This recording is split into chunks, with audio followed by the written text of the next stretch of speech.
Navya, how are you? Hello, I am fine, मैं ठीक Please हूँ। introduce yourself. हेलो, मेरा नाम नव्य है। मैं संस्कृति स्कूल में छात्र हूँ और मैं 12th क्लास में पढ़ता हूँ। मेरे सब्जेक्ट्स हैं साइंस, नॉन मेडिकल, एंड मैंने नॉन मेडिकल इसलिए ली क्योंकि मुझे CS कंप्यूटर साइंस से बहुत शौक है। अच्छा नव्या, मुझे अभी हाल ही में पता लगा है कि आपका admission California institute of technology में हुआ है। क्या आप बता सकते हैं, अपना एक्सपीरियंस शेयर करना चाहेंगे? आपने उसके लिए क्या किया and how did you achieve this longer and bigger goal? And थोड़ा सा स्टूडेंट्स को एनलाइटन कीजिए कि वो इसमें कैसे क्या क्या आगे कर सकते हैं। बिल्कुल। तो California institute of technology, Caltech जो है, वो एक टेक्नोलॉजी की इंस्टीट्यूट है जहाँ पे सिर्फ मोस्टली साइंस और मैथ्स का फोकस होता है और इंजीनियरिंग का भी फोकस होता है। तो फिर वो हर साल इंडिया से 2-3 लोग ही जाते हैं उधर, और इस साल मेरा हो गया। तो मैंने शुरुआत करी थी 10वीं ग्रेड के एंड में, बोर्ड्स के बाद। अपनी प्रोफाइल बनाना शुरू करा था, मैंने अपनी प्रोफाइल बनानी शुरू करी थी। बट मैं कहूँगा कि अगर आपको सच्ची में जाना है तो आपको थोड़ी पहले स्टार्ट करना चाहिए, क्योंकि उससे ज़्यादा आपको मौका मिलता है कि आप जा पाओ बाहर, ज़्यादा टाइम भी मिलता है और इससे आप ज़्यादा चीज़ें भी कर सकते हैं। मैंने एक प्रोजेक्ट करा था, इसको पैशन प्रोजेक्ट कहते हैं।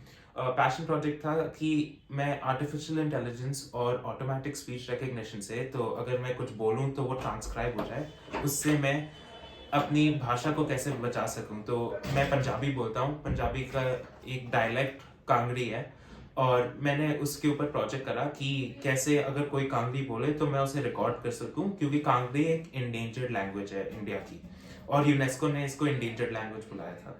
तो फिर मैंने वैसे शुरुआत करी, और उससे मैंने आर्टिफिशियल इंटेलिजेंस और ASR, ऑटोमेटिक स्पीच रिकग्निशन की रिसर्च करी। फिर मैं national institute of technology Hamirpur में मैंने रिसर्च करी, और इस साल मैं IIT मद्रास में रिसर्च करने जा रहा हूँ। तो मैंने एक प्रोजेक्ट चूज करा जिसके बारे में मैं बहुत पैशनेट था और मेरे को बहुत दिलचस्पी थी इसके अंदर, और उसके बाद मैंने उसके अंदर रिसर्च करी। अगर आप आर्टिफिशियल इंटेलिजेंस या मशीन लर्निंग के बारे में जानना चाहते हो तो MIT OCW जो है ओपन कोर्सवेयर, उनके पास बहुत अच्छे कोर्सेज हैं, और IIT कानपुर के पास भी ओपन कोर्सेज हैं जो बहुत अच्छे हैं, तो मैं वो रेकमेंड करूंगा। उसके सिवा मैंने मैथ्स में रिसर्च करी। इस साल मैं मैथ्स में अपना पेपर पब्लिश करने जा रहा हूँ। एक प्रोग्राम है, उसका नाम है पॉलीमैथ REU का मतलब research experience for under graduates. तो उसके लिए हाई स्कूलर जो हम लोग हैं वो कम सिलेक्ट होते हैं, बट आप बिल्कुल अप्लाई कर सकते हैं। अप्लाई करने के बाद अगर आपका सिलेक्शन हो जाता है तो आप पूरे साल एक मैथ रिसर्च प्रोजेक्ट पे काम करते हो, और उसी रिसर्च प्रोजेक्ट आपका बाद में पब्लिश भी हो जाता है। तो ये 2-3 चीजें मैंने करी जिसकी वजह से मुझे लगता है मेरा हो गया।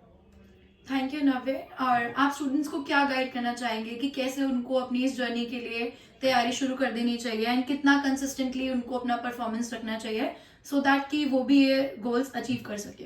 बिल्कुल। तो मुझे लगता है 9th से शुरू करना चाहिए, और अगर आपके 9th में मार्क्स अच्छे नहीं है तो कुछ नहीं होता। बोर्ड 10th के बोर्ड मार्क्स सबसे इंपॉर्टेंट होते हैं, और फिर 12th के जो प्रिडिक्टेड मार्क्स होते हैं वो काफी इंपॉर्टेंट होते हैं। सब लोग जानते हैं कि जब हम 10th से 11th आते हैं, पर्टिकुलरली साइंस नॉन मेड में, तो डिप बहुत होता है। कि किसी के 98 से 88 चले जाते हैं। बट मैं कहूँगा कि अगर आप ऐसा दिखा सकते हो कि आपने बहुत मेहनत करी और 11th में भी आपके 90+ आए हैं, तो इसका मतलब यूनिवर्सिटीज को पता चल जाता है कि आप में दिमाग है, और इसलिए आप कट ऑफ को क्लियर कर सकते हो। तो ऐसा कोई लोग बोलते नहीं है कि अनऑफिशियल कट ऑफ होता नहीं है, बट 90+ अगर आपका चारों साल में हो तो फिर आप अच्छा चांस स्टैंड करते हो। तो thank you Navya. Thank you. बहुत अच्छा लगा आपसे ये सब जानकर। उम्मीद करती हूँ ये बाकी लोगों के लिए बहुत हेल्पफुल रहेगा। Thank you so much.